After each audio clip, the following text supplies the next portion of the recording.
네, 여러분 안녕하십니까. 역사 스토리텔러 썬킴 인사드리겠습니다. 자, 조선 후기, 조선 시대 후기인 기원전 300년경 뭐가 들어와요? 뭐가 들어오나?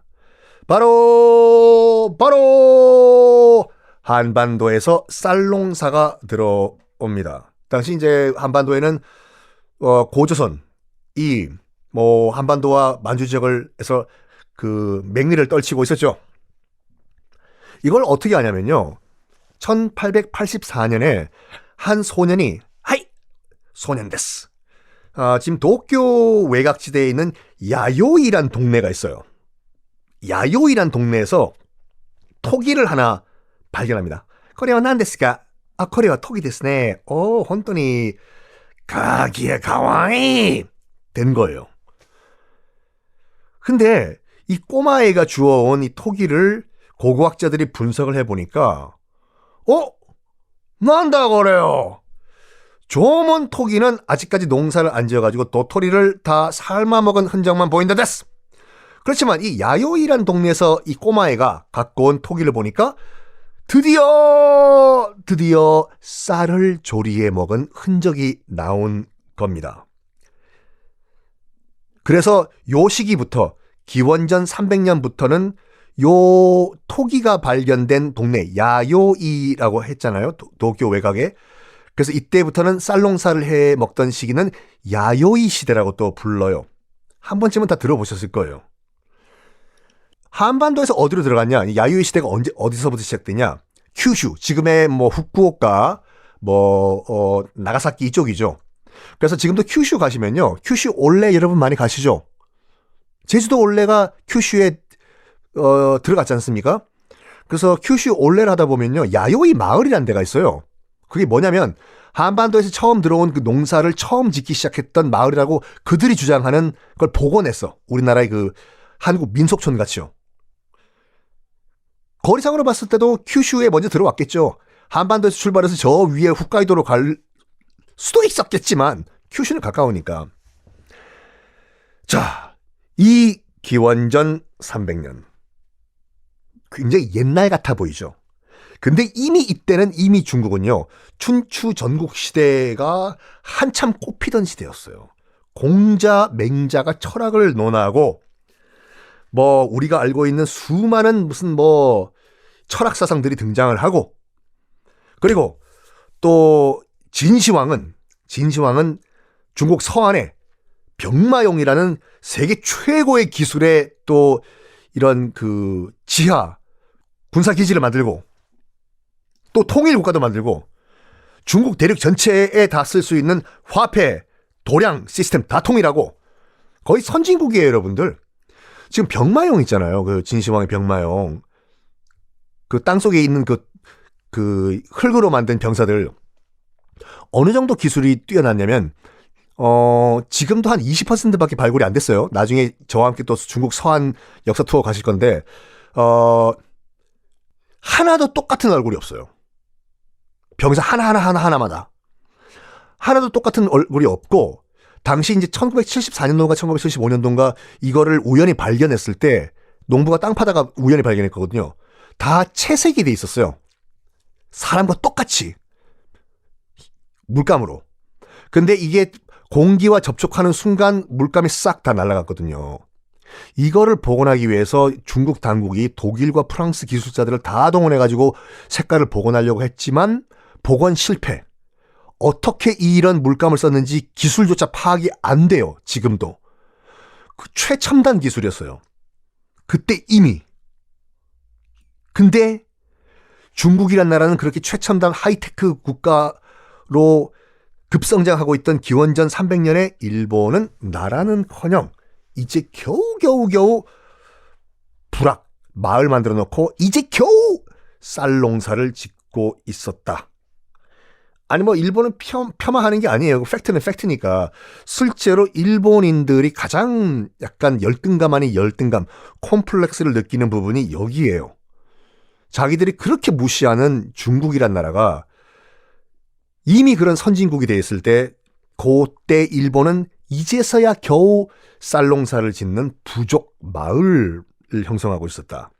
자, 어쨌든 이 야요이 시대라는 것은 대략 지금 계속 강조를 해드리고 있지만 한반도에서 쌀농사가 전달이 들어온 기원전 300년부터 이제 그 기원 후죠. 서기 300년까지의 대략 600년 정도를 야요이 시대라고 합니다.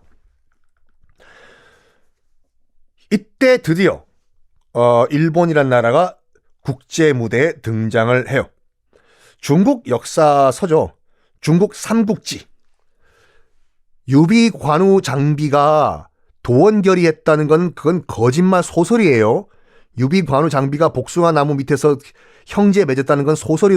정사에는 그런 거 없어요. 삼국지 연이잖아요. 연이란 말이 소설이란 말이거든요. 제갈공명이 무슨 동남풍 어쩌고 한 거 다 소설이에요, 여러분들. 정사 삼국지는 따로 있어요. 정사 삼국지 따로 있어요. 그 정사 삼국지. 그러니까 진짜로 역사에 존재했던 총나라, 오나라, 위나라 세 나라의 역사를 다룬 삼국지에 동이전이라는 또 별도의 책이 있습니다.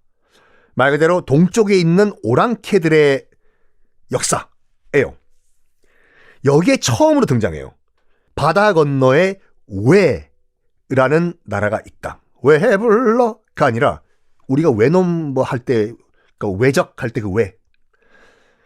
실제 중국 기록에 어떻게 나와 있냐면 온몸에 얼굴까지 싹 다 문신을 했다.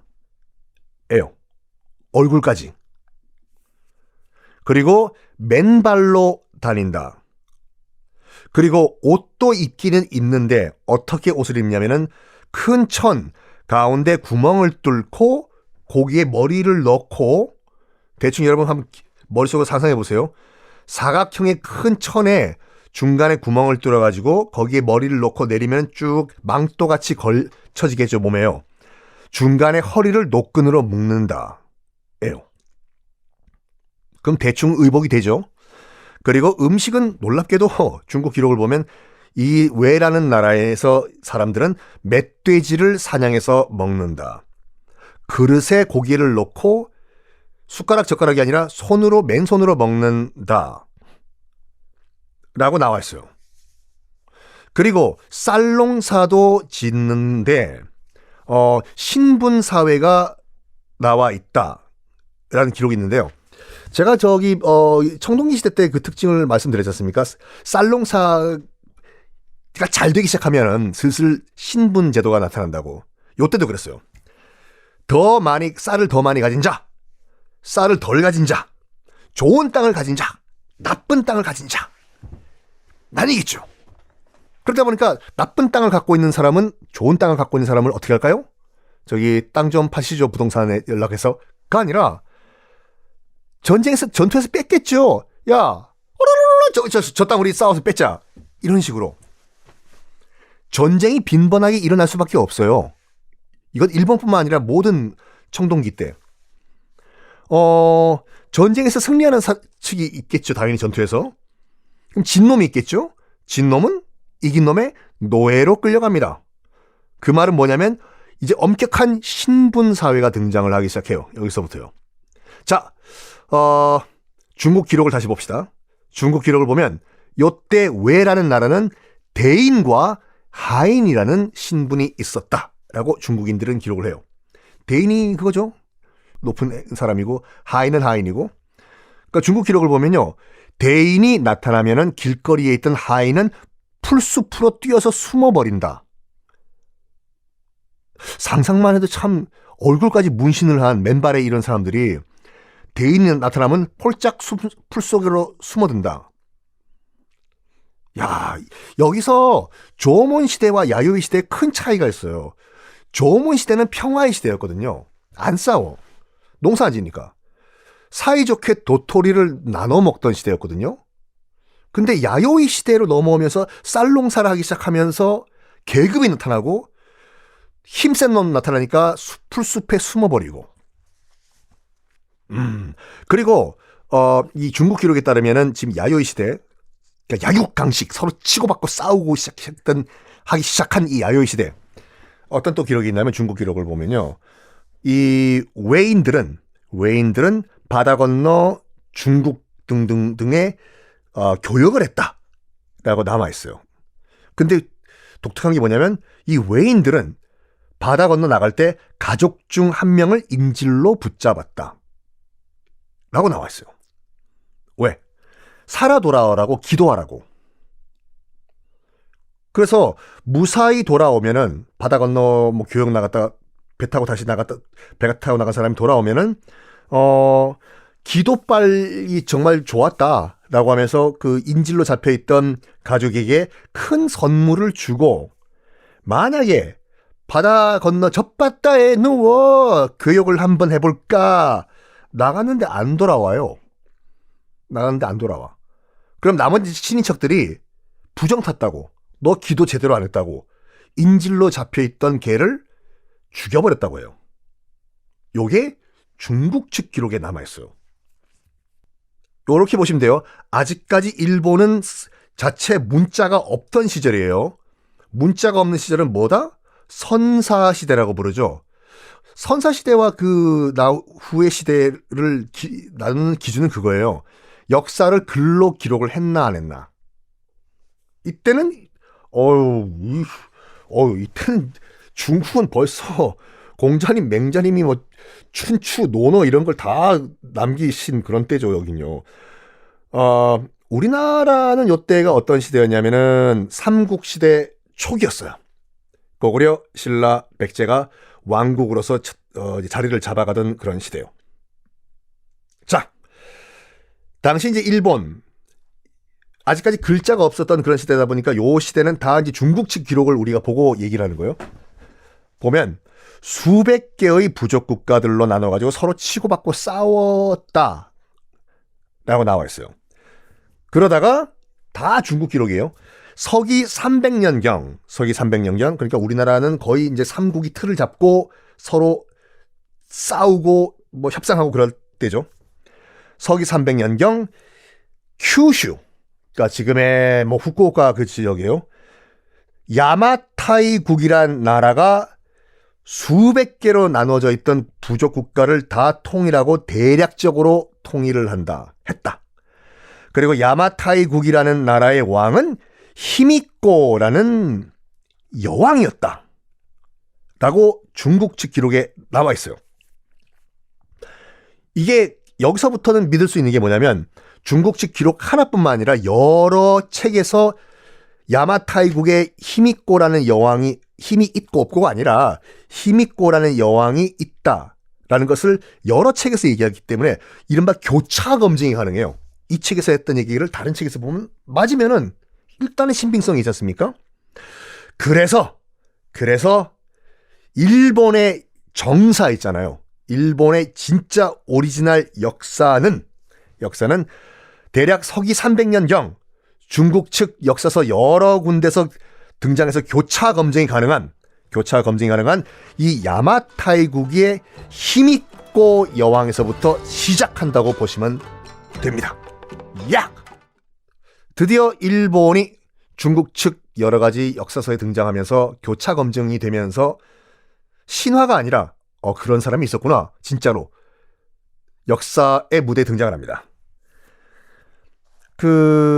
우리나라 삼국사기 신라편 보면요, 삼국사기 신라편 보면은 173년에, 서기 173년에 이 야마타이국에서 신라로 사신을 보냈다라는 기록이 우리 역사에 나와 있어요. 중국뿐만 아니라. 그리고 서기 239년에는요 중국 위나라, 그러니까 그 삼국지의 주인공은 여러분 누구라고 보세요? 많은 분들이 삼국지의 주인공은 유비라고 알고 있는데 유비는 주인공이 아니에요. 유비가 세운 총나라 있잖아요. 삼국 중에서 총나라, 위나라, 오나라 가운데서 제일 먼저 망해요, 유비가 세운 총나라가. 근데 왜 많은 분들이 유비를 주인공으로 알고 있냐?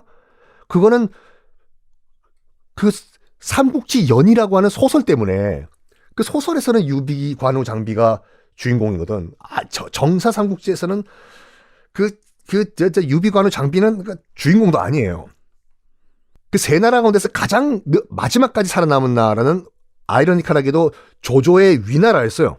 위나라. 그 위나라 맞아요. 삼국지의 조조의 그 위나라. 그 위나라에서 조조의 아들이 이제 그 조비라고 있었거든요. 그 조비의 기록에 따르면은 야마타이국에서 사신을 보냈다고 해요. 위나라로요. 중국 위나라. 그러면 조조의 아들 조비는 으쓱했겠죠. 어휴야 뭐 바다 건너에는 뭐 왜라고 했냐? 왜 불러? 왜라는 나라도 우리한테 뭐 조공을 바치러 오네. 역시 우리 조조 파이팅, 조조 할인. 그래가지고 기분 좋으니까 이 조비가 뭘 했냐면요. 그래, 그 외에서 온 그 야마타이국에서 온 그 사신 뭐 짜장면 좀 대접해주고 금도장을 하산해 줍니다. 금도장, 금으로 만든 도장이요. 그러면서 친위외왕이라는 칭호를 그 야마타이국 히미큐한테 줘요. 친위외왕은 뭐냐면 위나라는 외왕을 인정한다라는 도장이에요. 이게 농부가 밭 갈다가 우연히 발견된 거거든요. 지금도 진품이 전시가 되고 있습니다. 친위외왕이라고 써 있어요. 그리고 이 야마타이국 같은 경우에는 가야해가 아니라 지금 김해 지역에 있던 가야와도 교류를 했어요.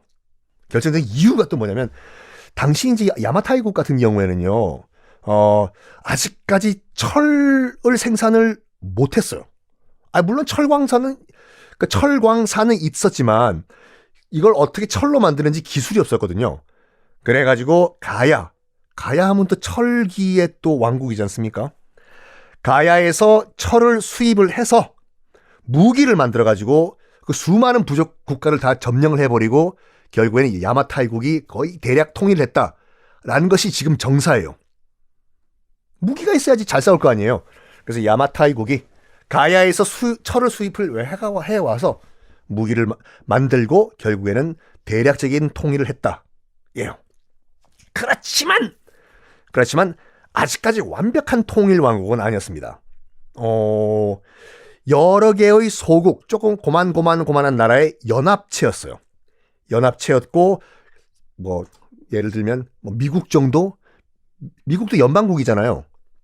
캘리포니아, 텍사스 다 각자 헌법 있고 다 정부 있고 사법기관 있고 다 그래요. 그런 연합국의 뭐 대표 정도가 히미코였다. 그렇게 보시면 됩니다. 근데 히미코가 죽고 난 다음에요. 갑자기 일본이 또 세계사에서 사라져버려요. 참 이래서 문자를 만드는 게 중요한 거죠. 뭐 정 안 되면 중국에서 만든 한자라도 수입을 해와서 뭔가 글을 남겨놔야 되는데 히미코가 죽은 다음에 다시 일본이 암흑의 시대로 들어가 버려요. 세계사에서 사라져요. 간간히 중국과 교류를 했다는 기록이 있긴 있는데 거의 없어요. 그러다가 갑자기 또 일본이 짠 세계사에 등장을 합니다. 서기 400년경 최초의 통일 국가가 갑자기 빵 등장해요. 일본에요. 이른바 야마토 정권이라는 게 등장을 하는데 왜 야마토냐면요. 지금 나라 있잖아요. 오사카 옆에 있는 나라란 지역. 이 나라 지역의 옛날 이름이 야마토거든요. 여기서 생긴 정권이라고 해서 야마토 정권이라고 해요. 근데 이거 꼭 기억하셔야 돼요. 야마토. 일본은 지금까지 그때 야마토 정신을 이어간다고 자기네들은 얘기를 해요. 야마토를 한자로 쓰면요. 대화예요. 큰 대자에 평화할 때 화. 문제는 지금 일본의 모든 거는 다 야마토 정신이라고 하지 않습니까? 가미가제 특공대가 여러분들 꼬라 박을 때 마지막으로 유언을 뭐라고 했냐면 야마토 다마시라고 하면서 꼬라 박았어요. 태평양 전쟁 때 일본 군들이 마지막으로 미군에게 돌격하면서 외쳤던 유언도 마지막 외침이 야마토 다마시예요. 무슨 말이냐면 일본의 혼이여 영원하라 라는 뜻입니다. 그러니까 일본의 혼, 그러니까 일본 모든 거 일본 자체가 그냥 야마토라고 보시면 되는데 일본이 태평양 전쟁 말기에 만들었던 말도 안 되는, 야, 그걸 왜 만드냐 진짜. 역대급 최고 큰 전함이 있어요. 전함 야마토라고. 그거 가지고 나중에 만화 영화도 만들고 막 하죠. 그 배 이름이 왜 야마토냐? 일본의 정신이기 때문에. 근데 문제가 있어요. 그건 내일 말씀드릴게요.